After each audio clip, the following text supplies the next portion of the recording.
I'm replacing the alternator on the LX470. This particular LX470 is a 2006, and I looked on YouTube to see what others are doing, and I couldn't find anything.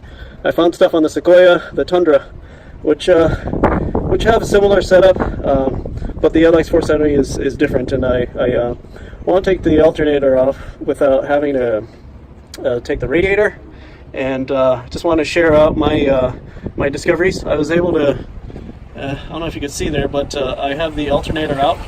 I was able to fit it underneath between the radiator and this cross member, whatever you'd call this, but I was able to pull the alternator out, and the only way I could do that was to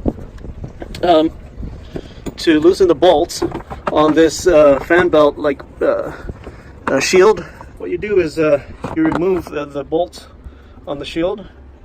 There are 1, 2, and a third bolt down here towards the left near the power steering that you remove, and it loosens the shield enough that you could kind of move it just a few inches. I was able to move the shield out of the way enough so that this lip would allow a little room for the alternator to slide out from underneath the vehicle without having to drain fluid.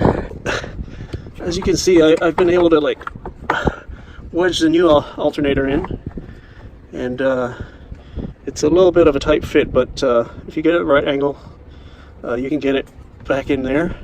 And what I've done is to just rotate it in place so I can get the connections all set up here and the plugs in place before I bolt it back on. Hello folks, so just to wrap up the video, I figured I'd show the new alternator installed on the LX470. It was able to fit under here, and I guess one thing I wanted to point out that's a little different from the Sequoia and the Tundras are that the alternator on the LX470 has 3 bolts.